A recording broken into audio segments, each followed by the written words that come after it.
My name is Jeremy Deck, and this is Management 4410 Highline Financial Services Ltd. Honors Case Study. We'll be talking today about case study from Chapter 3, page 130, entitled Highline Financial Services. And what a Highline Financial Services is they are a financial management company offering three services.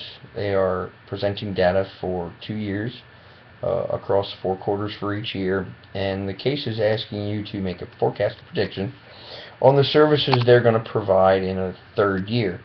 The case study presents information suggesting seasonal variation in quarters 1 and 3 and quarters 2 and 4 of each of the 2 years. That suggests that there's also going to be that same variation in year 3, and the information is generally trending up, or suggests that services A and C are generally trending up and service B is generally trending down.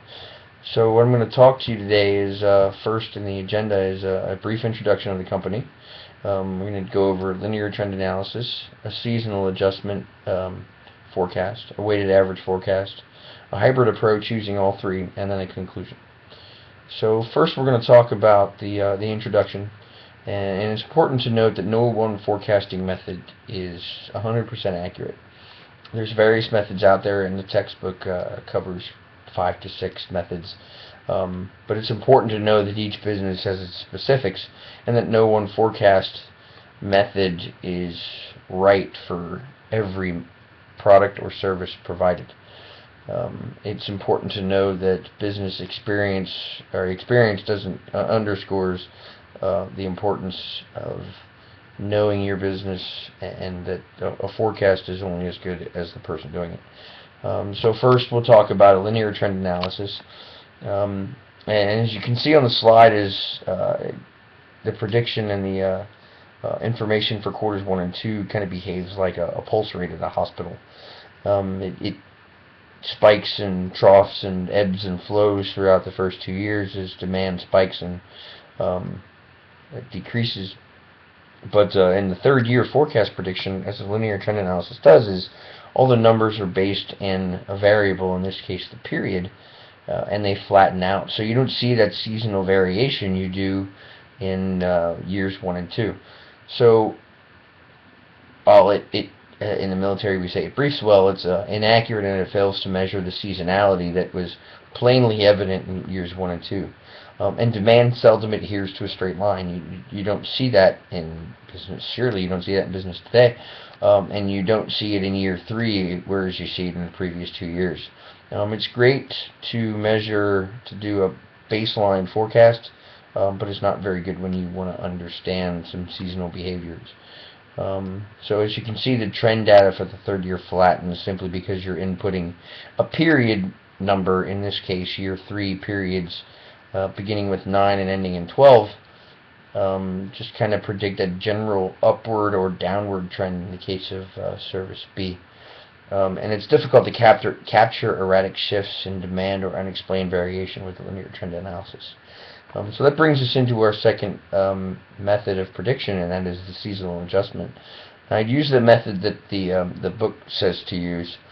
And what I did was I averaged, I put together the information for 2 years. I did a simple seasonal relation, and what I managed to come up with was I averaged the services together over the course of the 2 years. We came up with an average number of services for service A of 71, average number for services for B of 79, and 96 for service C.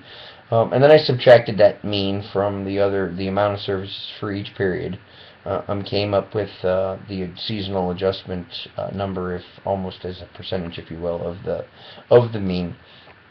And then I averaged that together for average of quarter 1, average of quarter 2 for service A, B, and C, and then I used that to make my prediction or my forecast. And what came back was definitely that seasonal variation we were looking for.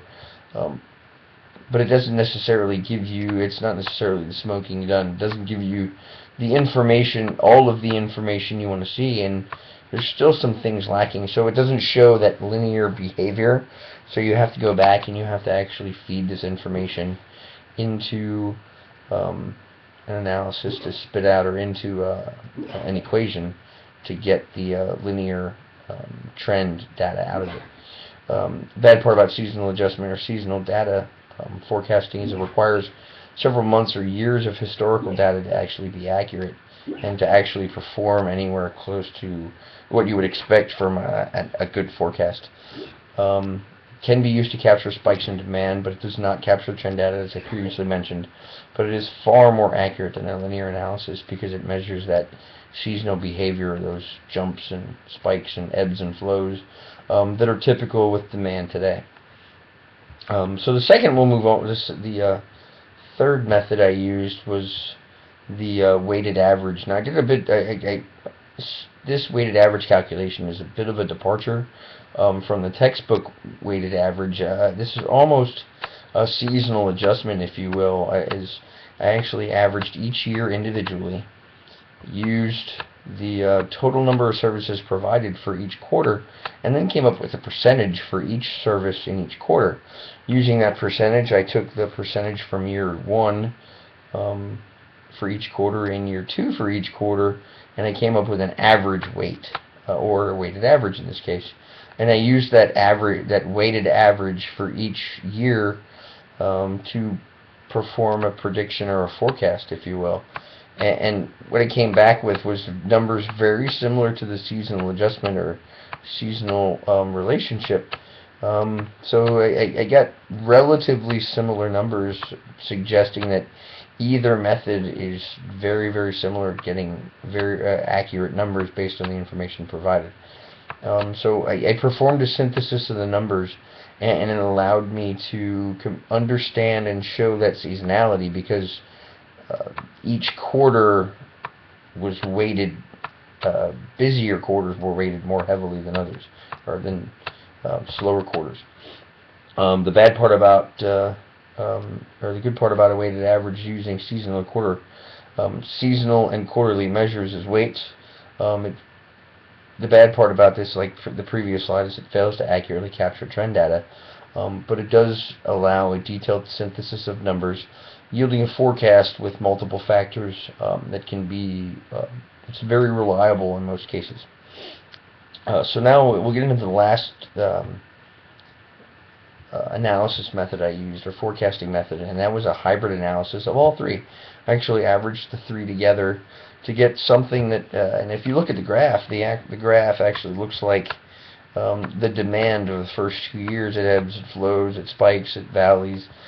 It behaves like demand should, or demand would, especially in this case with Highline Financial Services, is they spike in quarters 1 and 3 and trough in 2 and 4. And that data is plainly evident in the hybrid analysis I performed. Plus you have that general upward trend in services A and C, and a general downward trend in service B. One thing I did want to say is in service B is, if I remember from the case study, there was a requirement to analyze, if you were a business leader, what would you do? Well, service B is definitely one of those areas where you look at, I know the term trimming the fat is sometimes used. Service B may not be giving us the bang for the buck, and the case study was very vague in advertising and promotional data, but if we were going to advertise or promote anything, it would be service B, because that's generally the service that seems to be hurting here. So in conclusion, the hybrid analysis tend to be the one method that came out to be the more representative of actual demand behavior. But there's nothing that substitutes any more than a forecast method than a really good understanding of the business itself. No one method is completely accurate, as is plainly evident through the forecast made. But to make a good forecast, you need detailed understanding of the business itself. So there's nothing that can't be substituted for a good business know-how. For instance, I made a prediction on year 3 based on the forecast methods, but through my 19 years of logistics and supply chain experience in the military, it's plainly evident that demand does not go down. On Service A, for instance, in quarter 3 seems to be, and Service C in quarter 3 seems to be the two well-performing services provided by Highline, but on all the forecasting methods used, they both go down. Well, that's doesn't necessarily accurate. There's no way you're going to get another one. It's if I remember correctly, Service C in quarter 3 has 110 services provided two quarters in a row in year 1 and year 2, and that's just not reasonable for a third year in the same quarter.